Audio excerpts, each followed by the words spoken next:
जानेवारी महिन्यामध्ये आम्हाला कृषी विभागाकडनं त्या संदर्भातला अहवाल प्राप्त झाला आणि त्यावेळेला नमो शेतकरी योजनेअंतर्गत ज्या महिला लाभ घेत होत्या त्या संदर्भातला आम्ही स्क्रुटिनी केली।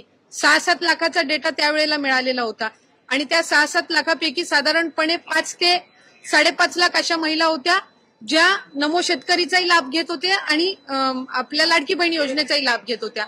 म्हणून त्यांना नमो शेतकरीचा लाभ हा 1000 रुपयाचा जो आहे तो चालू राहिला आणि लाडकी बहीणचा आपण त्यांना 1500च्या ऐवजी 500 जे आपण GR मध्येच नमूद केलेला आहे की तुम्हाला टोटल 1500चा लाभ हा शासनाच्या योजनांमधनं मिळेल। त्याची जी 1000 रुपयाच्या वरची जी कॅप असेल ही लाडकी बहीणच्या निधीतनंही सन्मान निधीतनंही भरली जाईल। तो जानेवारीमध्ये उपलब्ध झाला।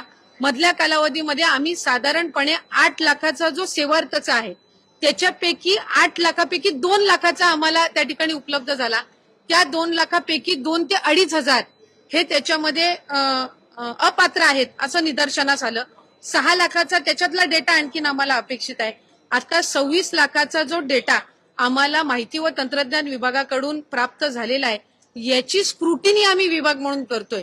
एक गोष्ट आपण समजून घेतली पाहिजे की आम्ही प्रत्येक विभागाकडे त्यांचा डेटा मागितलेला आहे आणि तो डेटा आमच्याकडे विभागाकडे प्राप्त झाल्यानंतर त्या संदर्भातली स्क्रुटिनी होत असते। म्हणजे आता जे माध्यमांकडे चाललंय की 14,000 पुरुषांनी लाभ घेतलाय काय 21 लक्ष अशा महिला आहेत ज्या कुटुंबातले तिसरी महिला आहे आणि योजनेमध्ये 2 महिलांना आपण लाभ देत असतो। ह्या सगळ्या गोष्टींचं त्या ठिकाणी जिल्हाधिकारी असतील किंवा आमची जी ग्राउंड लेवलची यंत्रणा आहे ही त्या संदर्भातलं क्रॉस व्हेरिफिकेशन करणार। क्रॉस व्हेरिफिकेशन केल्यानंतर या 26 लाखामधले जे अपात्र असतील आणि पात्र असतील ह्याचं व्हेरिफिकेशन होऊन त्या संदर्भातला निर्णय घेतला जाणार। असं नाही की 26 लाखाचा डेटा त्यांनी दिलाय म्हणजे 26च्या 26 लाख अपात्र आहेत। यातलं पण प्रॉपरली स्क्रुटिनाइज केलं जाणार।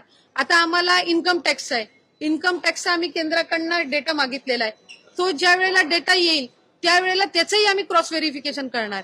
ह्या 26 लाखापैकी असेही असतील की जे आम्ही पहिल्या स्क्रुटिनीमध्ये विभागाच्या स्क्रुटिनीच्या वेळेलाच कदाचित ते बाद झालेले असतील। हा त्यांनी संकलित करून जेवढा डेटा त्यांच्याकडे अवेलेबल आहे तो सगळा त्यांनी दिलेला आहे। याच्यातून आमच्या विभागाची जो निगडीत आहे तो ग्राउंड लेवलवर त्या संदर्भातली तपासणी होणार आणि त्या संदर्भातली स्क्रुटिनी झाल्याच्या नंतर आपल्याला तो आकडा येईल की ह्यांनी जो डेटा दिलेला आहे त्याच्यापैकी प्रत्यक्षात पात्र किती आहेत आणि अपात्र किती आहेत।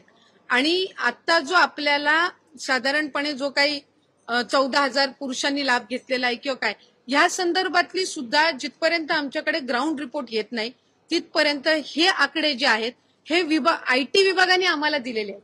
त्या संदर्भातली सविस्तर स्क्रुटिनी झाल्यानंतर निदर्शनास येईल की प्रत्यक्षात हे जे पुरुष आहेत यांनी त्या घरातल्या स्त्रीचं अकाउंट नव्हतं म्हणून त्यांनी त्यांच्या आधार कार्डशी लिंक कदाचित या पुरुषाचं अकाउंट असेल म्हणून त्यांनी ते अकाउंट नमूद केलेलं होतं का वेगळं काही त्याच्यामध्ये आहे। हे ज्या वेळेला स्क्रुटिनी होईल विभागाकडून त्यावेळेला लक्षात येईल। हा मोघम डेटा आहे आणि हा मोघम डेटा आम्हाला IT विभागाकडनं प्राप्त झालेला आहे, माहिती व तंत्रज्ञान विभागाकडनं।